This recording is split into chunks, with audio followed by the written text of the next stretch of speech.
New Orleans football. Why weren't coaching changes made during the bye week? Great question. I was wondering the same thing. Let's go ahead and hear what they have to say. Welcome into PJ's Coffee live on Unreal, live from PJ's Coffee. How about this poor guy in the back just trying to enjoy a croissant and a cappuccino, and he's all of a sudden found himself in the back of a live video. This guy was not expecting that. Absolutely terror scenario there. So we are in a PJ's here. This is one of their long videos, a live stream, so they're going to cover a bunch of different topics. If the topic does not pertain to what we are talking about, then I will skip it. So if you notice edits or if you notice jump cuts, that's what that is. Airline joining you on New Orleans Football. I'm Brooke Kirchhofer alongside Mike Triplett. Nick Underhill back from the bye week. Did everybody have a good bye week? Solid weekend off? Solid weekend. Glad to be back at work, though. Ready to get going. Start breaking it down and see where the season goes from here. And the Saints have an opportunity to move the season forward in a way that a lot of teams are not in the same opportunity. The Saints are first in the NFC South. They haven't faced the Falcons at all this season. They'll face the Bucs on the road. They'll face Carolina at home. They have an opportunity to finish this thing out in first, even. Yeah, I mean, the Saints are in a unique position where even through the trials and tribulations of how bad they've been, if they win this game against Atlanta, they kind of lock up the division. They certainly put themselves in the driver's seat in the division. So the Saints, for as bad as it is, and how much I think there will be turnover in the offseason and how much Allen and Carmichael are completely useless, it's right in front of them. It's right there. They just have to win. It sounds simple because it is simple. Beat the Falcons, win against Tommy DeVito and the Giants, win against the Rams, win against the Bucs, win against the Panthers. Do your job. Win the games you're supposed to win. You can lose against Detroit. Win the games you're supposed to win, and you will be a double-digit win division champion. You will be an 11-win division champion hosting a playoff game. That's the situation we'll be in. So the Saints have it's right there. It's not, a lot of these other teams, it's like, man, like Buffalo. Like if you're Buffalo, you have to beat Philly. You have to beat San Francisco. You have to beat these good teams. Saints don't have to do that. They just have to beat bad teams. And after an underwhelming first half of the season. It's never underwhelming, though. The Toro Hospital, they sponsor us, our studio. We're in the mobile one today, so if you got medical needs, check them out. And we're here at PJ's Coffee on Airline. Unbelievable transition there to the ad. Absolute pro maneuver there. I mean, to go from... I'm absolutely befuddled. We were talking NFC South. We were talking the scheduling. We were talking winning the division. Next thing I know, I'm in a Toro Hospital lobby. Wow. Line Highway, make sure you go and check them out. Get your coffee, get your day started with them. And if you need a new car, hit up Matt Bowers. He'll take care of you. He'll get you the best car. What a day. You go to the hospital, have some surgery. Great way to start the day. Have a surgery, 10% off discount. Swing through PJ's, just fresh out of surgery. Boom, go to PJ's, get you a muffin, get you a nice coffee, and then on the way home, pull into Matt Bowers Auto Group, drop your car off, buy another car, and then get on back to the house. What a day! At the best price with the best customer care. So what a check day! Them out. All right, let's hit these ads. More ads? The New Orleans What's Football happening? Show is proudly presented by PJ's Coffee. What is going on? PJ's okay. Cuts, sizes, and colors. What? Their experienced staff Diamonds? offer 5-star customer care to help you find. The day just got even more crazy. Now, okay, so let's see. What are we doing? We're having surgery, gallbladder, GTFO. Then we go to PJ's, blueberry muffin. Then we go to Matt Bowers Auto Group, selling my car, boom, get me in a Kia Soul. On the way home, I'm going to Friend and Company to scoop up a ring for the holiday season. Wow, what a time to be alive. And then we got Moe's. Then after this, boom, the muffin, blueberry muffin didn't fill you up enough. All that ring shopping has you hungry. Why don't you just slip up into Moe's and get you some pulled pork? That's not enough? Bam!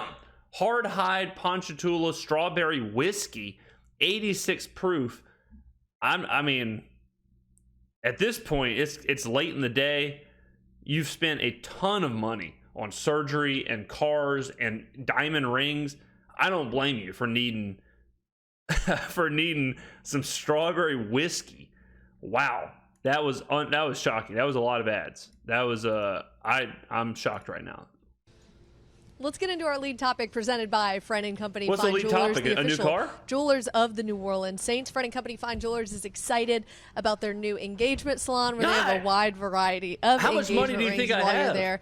Ask them about their fleur-de-lis collection. I'm It's not. holiday What season, is guys. going on? They tricked me. I thought we were done with the ads, and they looped me back into an ad. I will not be asking them about their fleur-de-lis collection. I am underwater after buying a Forerunner, Moe's Barbecue, Hard Hide Whiskey, so much jewelry. I had gallbladder surgery 2 hours ago. What's going on here?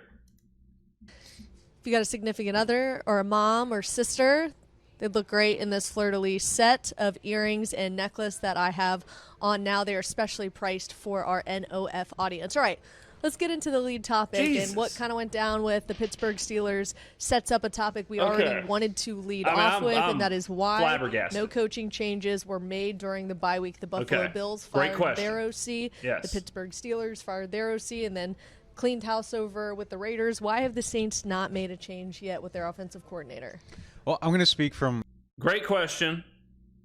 The bye week is a time to make changes. A bye week is certainly that time where if you need to make a coaching change, which Saints do, you make it there to give the incoming coach or the incoming regime or whatever some time to get comfortable. It's much easier to do it with extended period of time of rest than trying to do it in like 3 days game plan for the next opponent. The Steelers gave Matt Canada a ton of time to try and figure it out. Canned him.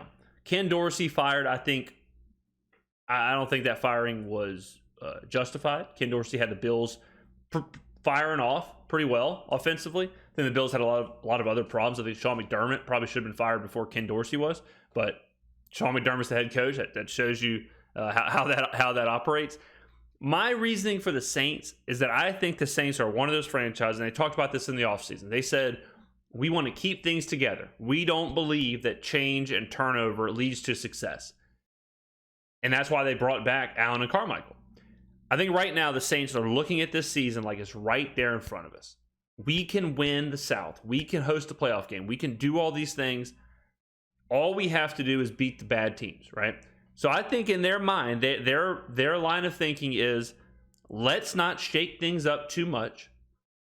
Let's not mess this up. We're not confident that anyone internally is that much better than Allen or Carmichael.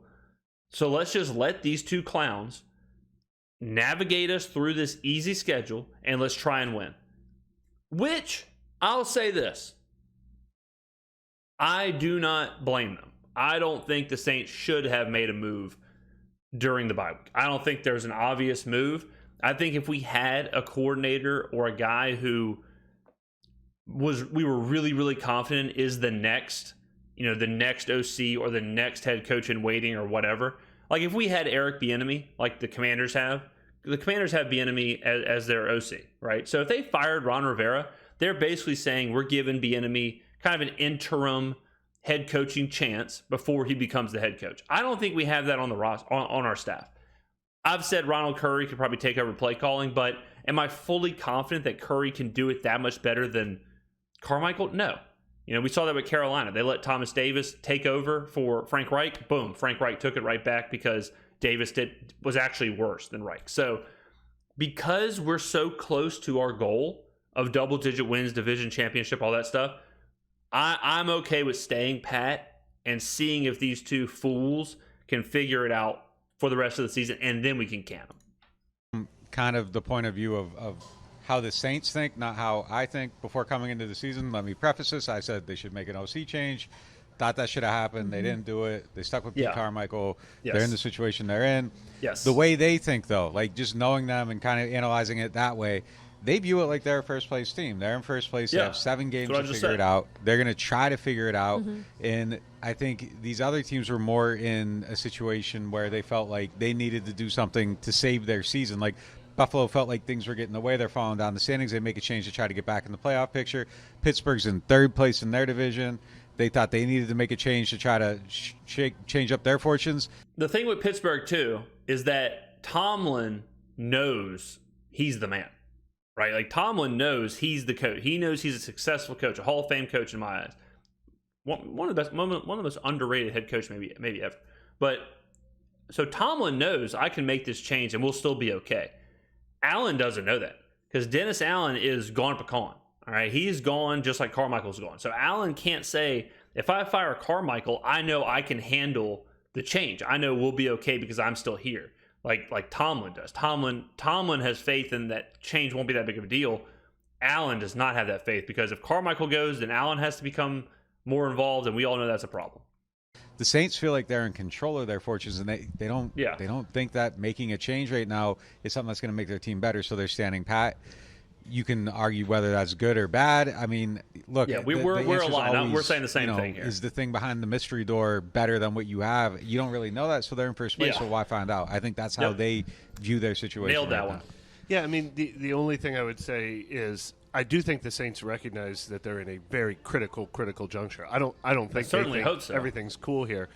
But Dennis, we just talked to Dennis Allen yesterday, and he mentioned like his summation of the first 10 weeks. He said he thinks the offense has trended upward the last 5 weeks. It probably I don't know has. that I agree. Sure don't. I would the version of the offense in the last month is way better than the offense that we saw in the first month of the season. We have trended up, then trended back down in that time frame, right? The Indianapolis was up. Everything after that has been down. But the first couple of games was just down, down, down. Tennessee was absolutely horrific. Green Bay was absolutely horrific. So I do think the offense is better in the last 3 weeks versus the first 3 weeks. But within that last 3 week window, we have trended up and down. So we're currently on the down because we had Indy and then boom, boom, 2 bad performances. Certainly don't agree after the Minnesota game. I mean, I Yeah. guess you could say the second 5 weeks were better than the first 5 weeks. I'm on fire right now. Rock I'm bottom seeing things again in the clear. Minnesota game, but Must be all the jewelry talk. you know, just the week before, you were saying how Ed Werder had reported that stat pregame about how Derek Carr was leading the NFL in passing yards from week 6 through 9, and you know, privately they felt like they were getting him going. So it does feel like they think their offense has trended up. We think their offensive line has trended up. Again, trying to figure out how they think, not how we think necessarily. Yeah. I do think the last time we reviewed this was after the mini bye when the offense was really doing bad, and I tried to talk to some people then, and I got the impression at that time that they just felt like Pete Carmichael wasn't the one solely to blame. Like they felt like Carr was a little off on some things, the receivers were Agreed. off a little on some. Yeah, I agree with that. I think there's a lot of blame to be had. I don't think it's just Carmichael. I think he is a huge part of it. I mean, it's obvious. We've seen the charts, we've seen the graphs, we've seen the analytics. He is terrible. He is the worst. He is the worst OC in the NFL. That's a fact. Okay, so he is definitely a problem. But I think Allen's a problem. I think Carr has been a problem. So I definitely don't think it's all Pistol Pete, but I would say he's probably 70 to 80% of the problem. Some things they felt like the position coaches. So I think they recognized at the time they would have been making a scapegoat of Pete Carmichael. And then to hear Dennis Allen say he thinks the offense has improved since that point, I'm not surprised, but Yeah. obviously it's got to be way, way better than this. I mean, there's no question. Nobody thinks this offense is good enough right now. And Dennis Allen was even leaning on the fact that they haven't played all 4 quarters yet with the offense. He's like, well, I'll have one good half here, one good half here. Yeah, but that's a problem, Dennis. That's not good. We know that's an issue, but it's your job to fix that. I hate when Dennis Allen does that, and he does it all the time. Where he's like, he says the most obvious thing in the world that we all have been screaming for weeks that's a problem. Like him being like, yeah, we haven't had a really good 4 quarters. My brother, you are the head coach. You're supposed to be the one that makes sure we have good four quarters in a row. You're the whole reason. You are the guy. You are leading this team. If we're not having a good four quarters, I have to look at you and wonder why we aren't. I don't need you to tell me we aren't. I know we aren't. I had so much money on the Saints against the Vikings. I mean, I'm eating rice and sardines and saltine crackers. I'm withering away because of you, Dennis. I don't need you to tell me that it was bad. Trust me, brother. I know it was bad. Okay. If you looked in my fridge right now, you can see how bad it really is. So thank you for pointing it out, but I need you to fix it. It was the first half in some games, second half in other games. To me, that still goes back to coaching. And yes, everybody's hands are dirty right now with the offense. Yes. We're going to talk about a big key injury coming up a little bit later in regards to Michael Thomas. But it goes back to coaching. When the offense isn't clicking and it doesn't look like it's seamless, you have this quarterback that you spend a lot of money on who is supposed to be overperforming. The only offseason quarterback that was kind of like that is overperforming is Baker Mayfield in Tampa Bay. The Saints do not have the same situation. He is not overperforming anymore. Baker has regressed. The Bucs are not good. And to me, I don't look, I mean, it's the big question mark of if they were to fire Pete Carmichael, what would it look like under Ronald Curry? It could look like the exact same. We might not see a big difference. So in that aspect, I do understand why the Saints haven't made a move yet, because who are they going to go get outside 100%. of their staff right now? And that's kind of a hard move to make. There you go. I explained it. Everyone agrees. Sounds like we're all in agreement. Pete Carmichael is a horrific offensive coordinator. He will be fired in the offseason. We can go get somebody else, whether that's Bieniemy or Johnson or whoever. I don't know. That'll be a different conversation for a different day. I do let me make this real clear. I do not think that the answer is inside of the building. So if the question is, if we fire Pete Carmichael, who takes over and will it be better? I would say I don't think it will be any better. I think it'll be pretty much the same. So let's just keep things how it is. Let's try and survive this easy schedule. Let's try and win double-digit games. Let's try and win the division. And then I will drive Pete Carmichael to the airport after we can him.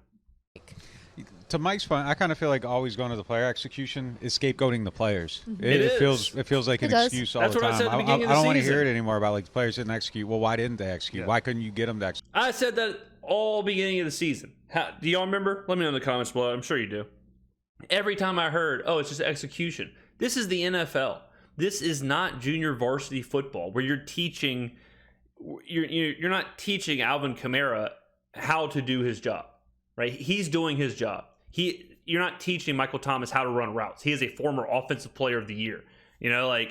At some point in the end, and I'm not saying that practice they don't learn anything, but at some point, these are tried and true players. These are players who have had tremendous success, not just some success. Michael Thomas, NFL record-breaking success. Alvin Kamara, we looked at his stats a couple videos ago. He has been better in his career than Christian McCaffrey. Okay, so these guys have had big-time success. It cannot just be on the execution of these players who have executed their entire career, all of a sudden aren't executing. That has never made sense to me, ever.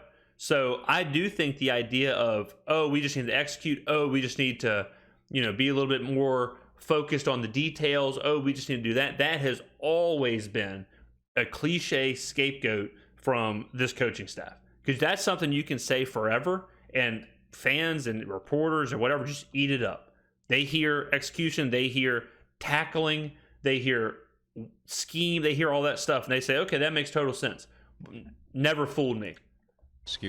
10 weeks into the season, you had a whole year before this, and that's all the coaches. I don't want to hear about that anymore. If they aren't doing their job, it's because you aren't getting them to do their job. Yeah. So get them to do their job, or put people in that will do the job. At some point, the dirt is on your hands, and I think that has to be the thing here. But yeah, look, that's the thing. But with going to Curry or anybody else, you don't know if it's going to be better. Mm-hmm. And I think Buffalo could have something to evaluate with Joe Brady. And again, you're in a desperation point where you're trying to save your season. So, I get it from that point of view. I think the Saints maybe should have a little bit more desperation. I just don't know that they have a good answer. So I can't sit here and say they're doing the wrong thing, because I don't know if the thing behind, in the mystery box is actually better than what you have.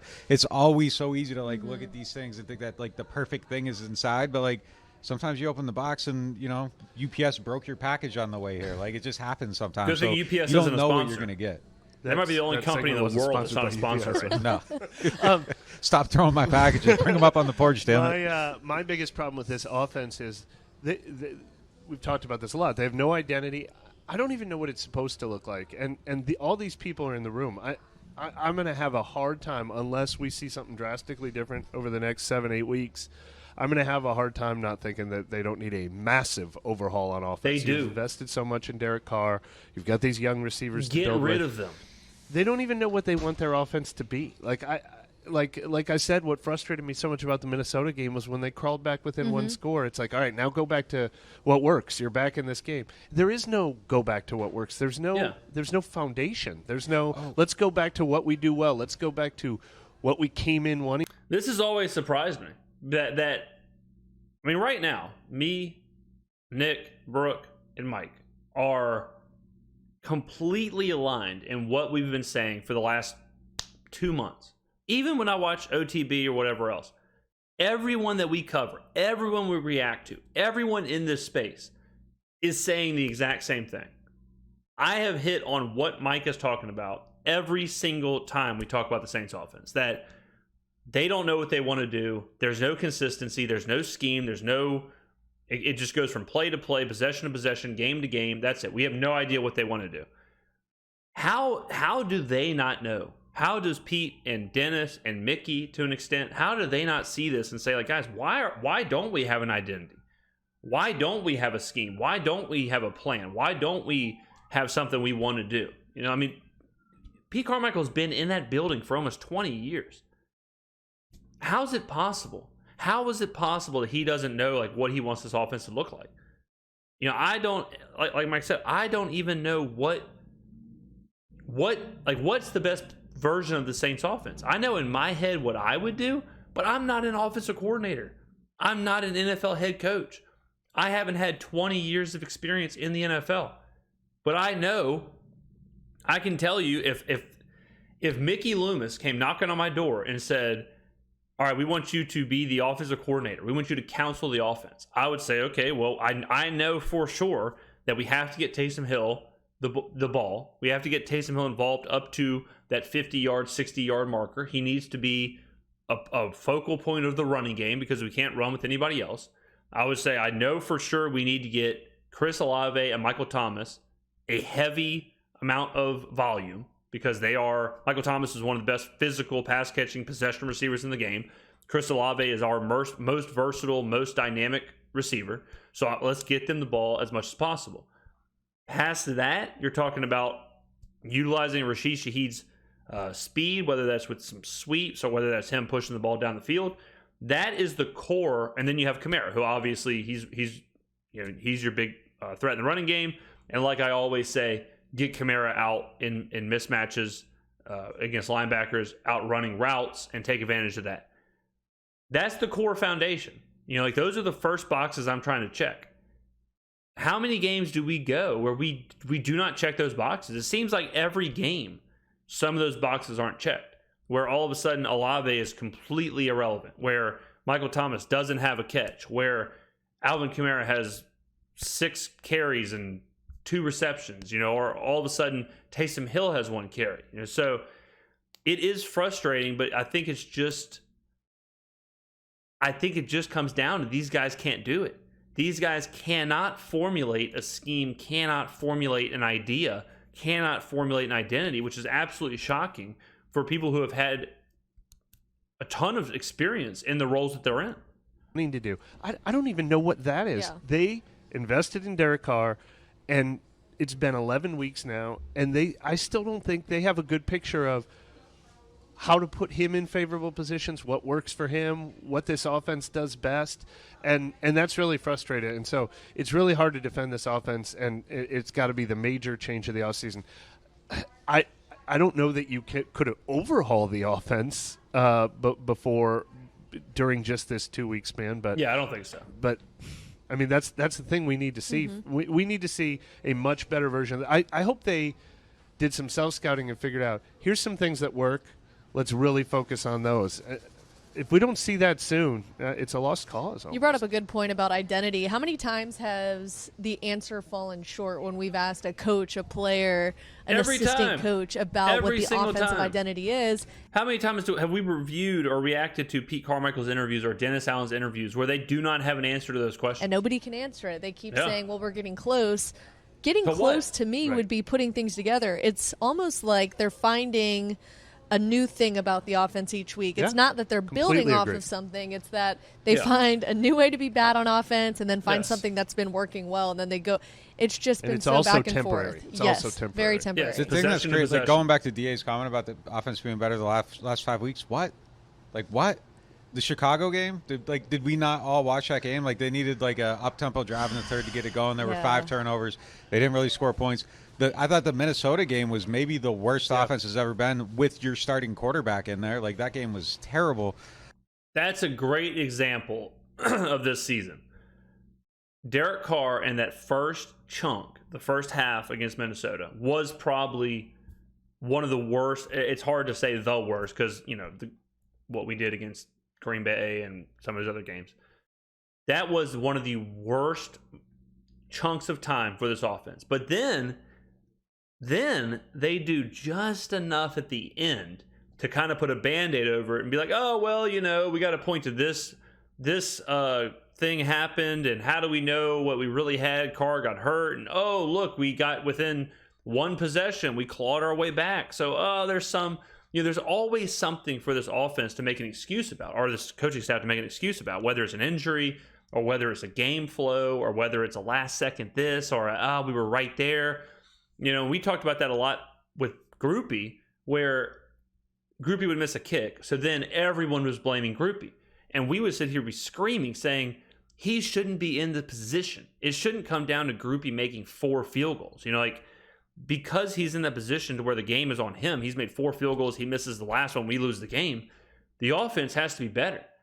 And it seems like the coaching staff is more concerned with making these excuses and finding excuses and finding a problem or finding a variable they can point to instead of solving the actual problem. I don't understand the confidence there. Like there were a couple good games, but like, damn, really? Like this is what you're resting your hat on. There was like one good game. If we can do this the rest, if you can Colts. do this the rest of the way, you're still in trouble. Like it's. I don't think it's better.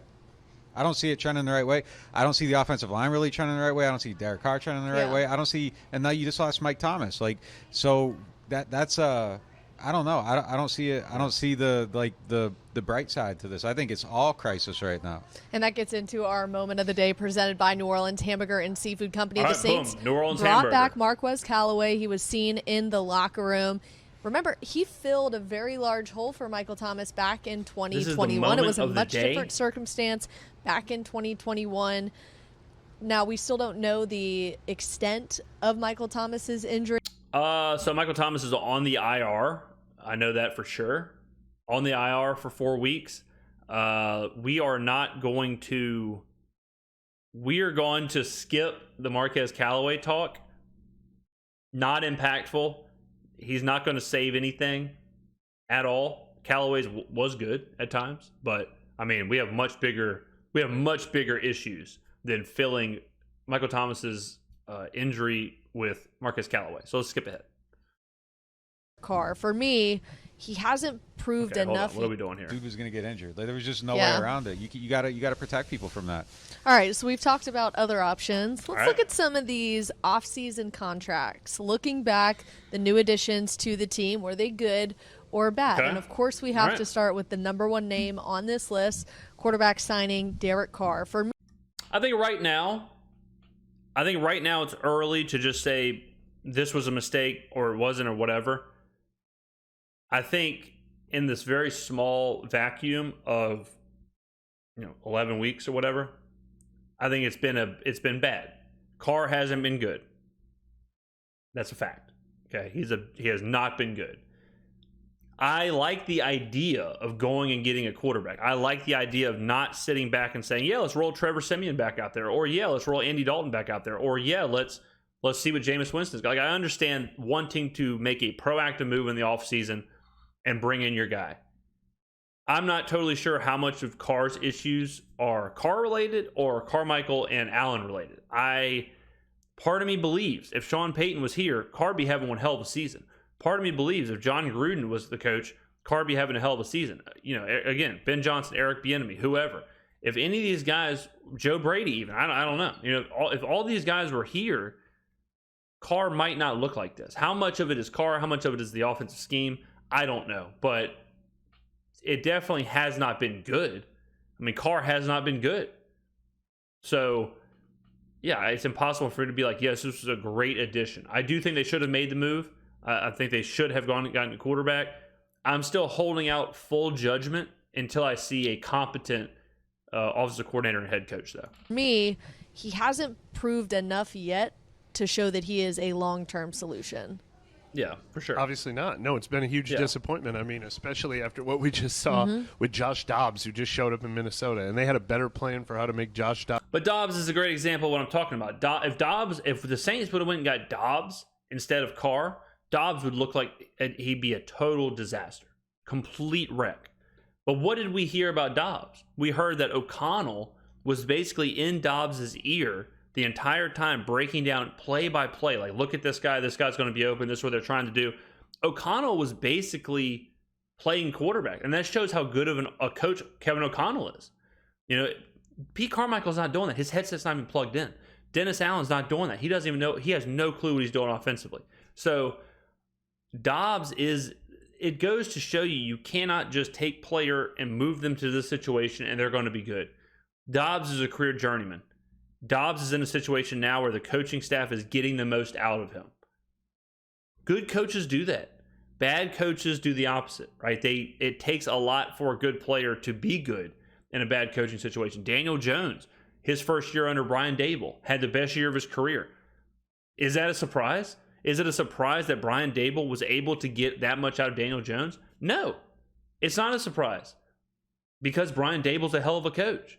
You know, so Dobbs is a great example of why coaching is so important. Dobbs work than the Saints have had at any point this season for how to make Derek Carr work. Baker Mayfield and Tampa. If they lose the division, it's going to be because Tampa Bay kind of like settled for a cheap option to plug in at that position, and they're getting more out of him than the Saints have gotten out of Derek Carr. I still like the theory behind Derek Carr.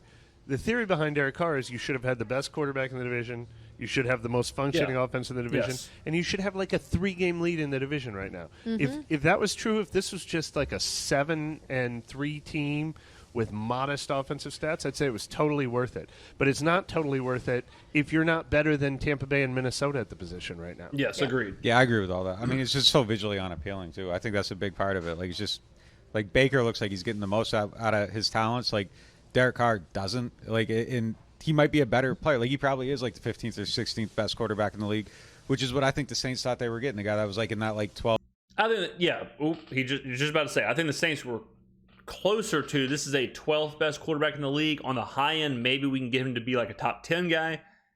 I don't think the Saints thought this is the 16th best quarterback in the NFL, because if that's the case, you don't make the move, you know. So it has been visually unappealing. Carr has been mediocre at best, I would say, but I think it's okay to withhold some judgment because of the scheme around him.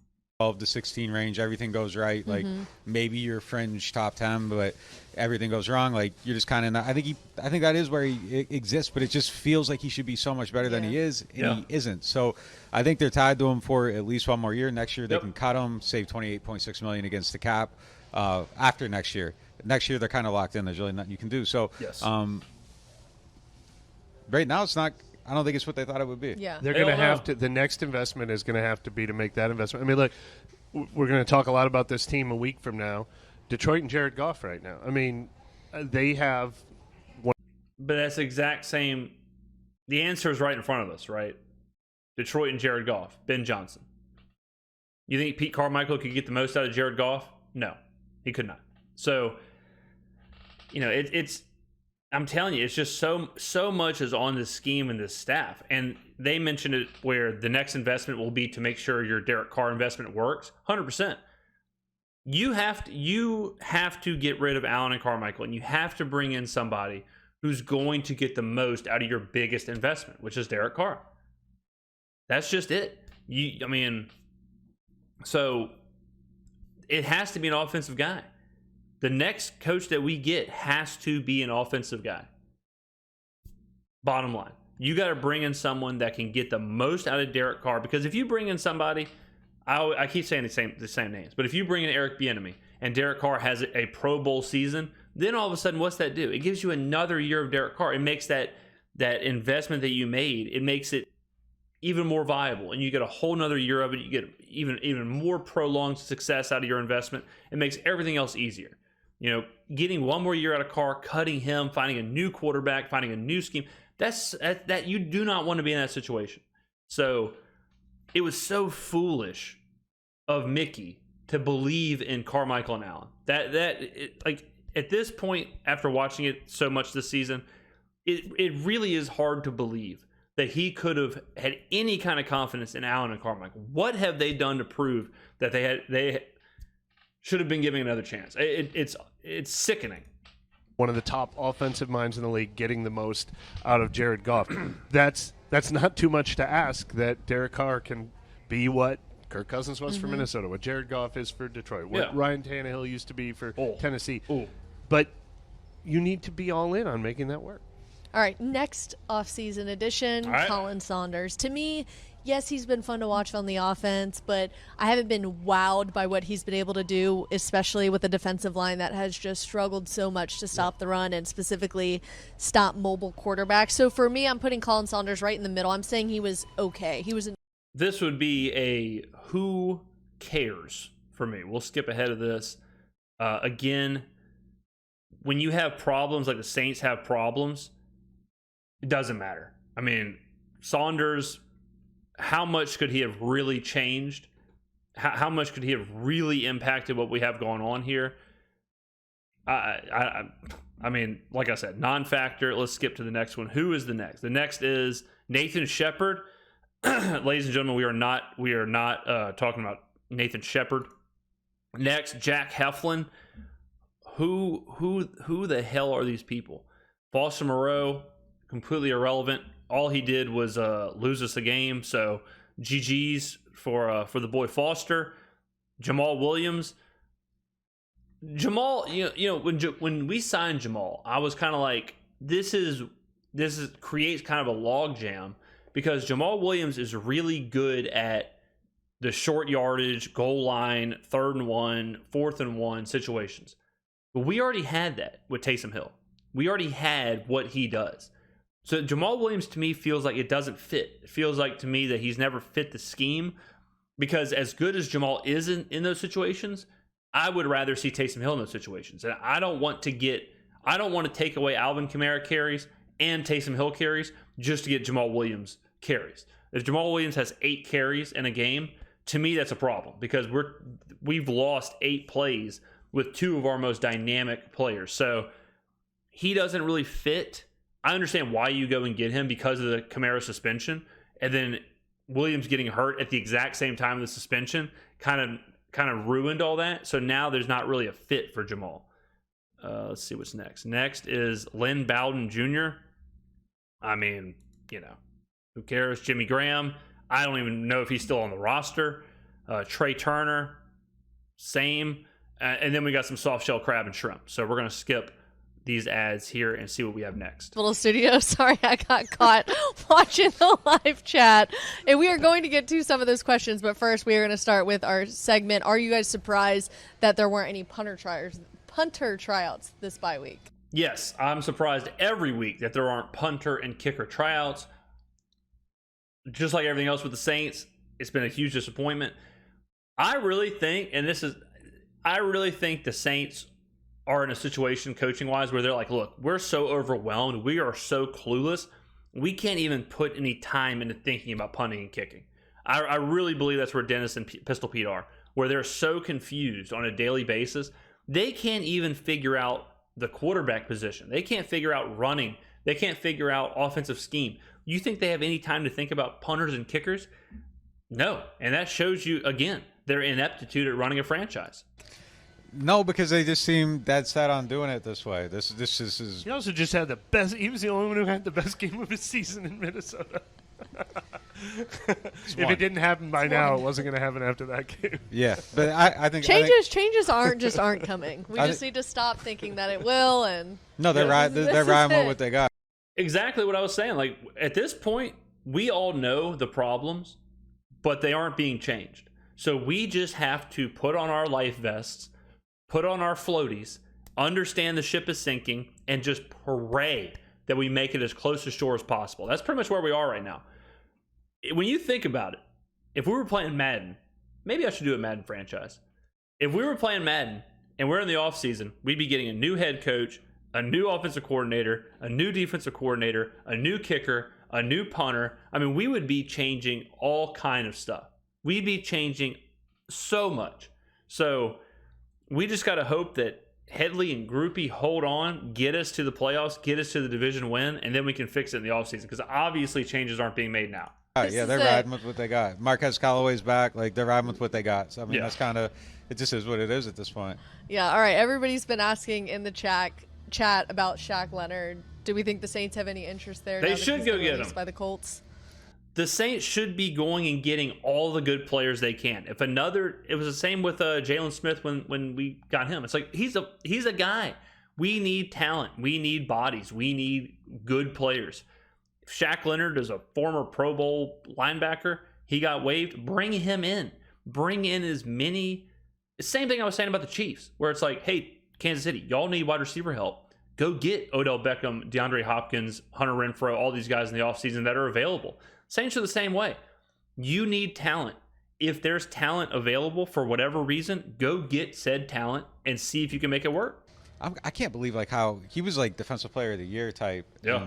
It's unbelievable. I don't know what happened. Like the injuries, right? He got hurt a couple times. Yeah. It's wild though that he's kind of at this place. He was the guy, like I was screaming for the Saints to get him. Like that was like my guy in that draft. I loved him. Me and Joel Erickson would like do our mock draft, and like every single time, like that was the guy that I was like fighting for in the back and forth. I can't believe it though that he's at at this level where he just got cut. He was like a foundational piece of their team, and I don't know. Things got weird. I've seen some weird quotes over the year. Frustrations boiled up. Like it's shocking. But if you could get him off, just off a waiver claim or something, Yeah. or He'd even still a do free like agent. $6 million for the rest of the season, so it wouldn't be a waiver claim. I don't think. I think he'd have to rip up a contract and sign a new one for someone. Would be my guess. Somebody picks him up now and pays him $6 million for the rest of the year. That would be pretty surprising, I think. Yeah, I guess Maybe so. But, I mean, if you could get him for whatever, nothing. If that's the case, you don't do that. I mean, the Saints aren't. A team that's about to win a Super Bowl would go and do that. That's something like Philadelphia would go and do. Yeah. Like I would definitely, but I don't think this is a situation that he would choose as a free agent because there's really no path to the field. So it would probably have to be. You would probably have to claim him and see. I doubt he gets claimed, but you never know. Somebody might be surprising that they released him. They're not out of it. They're scratching and clawing for relevance. So, but that's one of the bigger turnarounds. Like if somebody would have been watching this 3 years ago, I mean, he signed a huge contract too. Very surprising. Not a busy bye week as far as coaching changes, but it's been a busy bye week for a lot of the players giving back in the community. We've been seeing guys hand out turkeys today, guys giving back and putting their time out there into the community to make sure they're helping out this week with Thanksgiving this Thursday. They certainly should, because they have ruined our Sundays for the better part of 3 months. I mean, the amount of blood pressure spikes that I have had, the amount of sadness that I have had, the amount of almost having to flee the country because of this team. So they certainly should be giving back to the community. Jameis Winston, though, had a pretty special bye week out in Florida State. He became the 11th player in FSU history to have his jersey retired. Okay, skipping this. Will be the starting quarterback. Taylor Heineke did suffer a hamstring injury, but of the two, the Saints would likely want to face Desmond Ritter over Taylor Heineke because Taylor Heineke is more of a mobile quarterback. Now, he hasn't been very mobile with the Atlanta Falcons because it hasn't really been there. Ritter also sucks. Don't get that lost in translation. Desmond Ritter is Garbo. He is not a starting quarterback in the NFL, so if we get to face the worst of the two, I would much rather face Ritter. Good news for the Saints. Offense in the last few weeks when he has been in at quarterback, but Desmond Ritter isn't really a mobile quarterback either. But the one knock on the Saints is they've been making non-mobile quarterbacks look mobile. Is it a good thing that does it benefit the Saints knowing they'll be taking on Desmond Ritter instead of Heineke? Yes. I mean, I think it helps to know who to prepare for. You know who to scout. You know who to look at. You can kind of maybe catch a tendency or two, especially without Marshawn Lattimore out there. Like, I think that preparation is even more important because success is going to come through that. So, I think it is helpful to know. Like, this is why teams try to, like, not tip their hands on decisions, as long as they possibly can. So, definitely a benefit, I think, a little bit. But overall, like, I think a lot of their problems are so internal that that's kind of what they're up against this week. Is DA needs to figure out how to get his defense starting faster, playing faster, executing at the beginning of games, and yeah, good point. I mean, the Saints really do have to focus more on what they're doing in their own building and less about what they're doing, what they're facing. You know, it's less about preparing for Desmond Ridder, and it's more about preparing to get the defense not to get rolled in the first half. You know, so they do kind of have to fix things in-house first before we can even talk about like game planning for who we're facing. not having these letdowns throughout. They got to figure out how to get sacks too. Major issue this week, every week going forward. But with Lattimore out, I think it puts more pressure on that front to make plays. They're not going to have as much time to get to the quarterback. They're going to need the rush quarterback so that they make these decisions. You can't have your defense out there covering for 4 seconds, 5-6 times a game without the best cornerback in the NFL on your team. Like, it's a major thing. So if you got Yadam out there trying to cover that long, you're probably going to get cooked. So that's on your front to get after the quarterback. I want to see the Saints defense bring more pressure, affect quarterbacks more, get more sacks. They're near the bottom of the NFL with 18 sacks. But all I care about in this game is stop the run, stop the run, stop the run. Even if that means that's all Atlanta does. Atlanta tells you what they're going to do. They're going to run the football. They want to run the football. They want to slow the game down. They want to kill the game. So if we can stop the run, we should have success defensively. Means you're going to have less sacks, because anytime you make Desmond Ridder have to make a play in this game, anytime you can have 3rd and 7 in this game, maybe we'll get a sack, maybe we'll get a turnover. I mean, that's what you want to do. You have to put this game in Desmond Ridder's hands. And so you absolutely, positively, I don't care if it's an 8-man box and you tell them it's going to be an 8-man box the entire game, just don't let Atlanta run.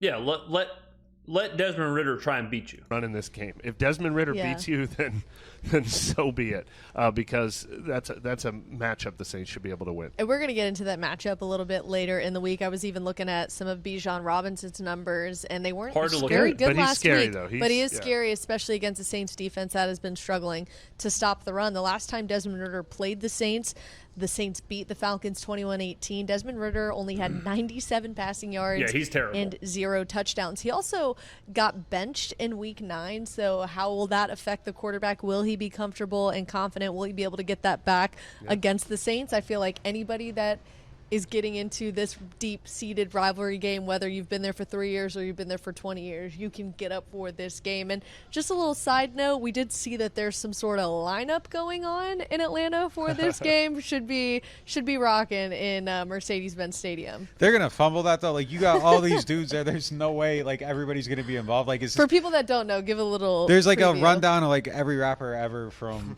Atlanta except for like Andre 3000 and Future. Future ain't gonna be there either. But like everybody else you've ever heard of, like, and we're talking like massive stars. TIG. Okay, we're going to end the video there. Long video here. Good stuff from New Orleans Football per usual. Obviously, subscribe to their website. Get all their information. They are the premier beat writer group in the NFL. So good stuff as always. Let me know in the comments below where you come down on a lot of this. A lot of conversation, a lot of topics today. Let me know where you're at.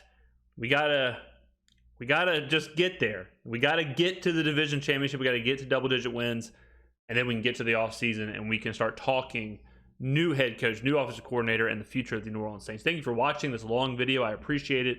I will see you in the next video.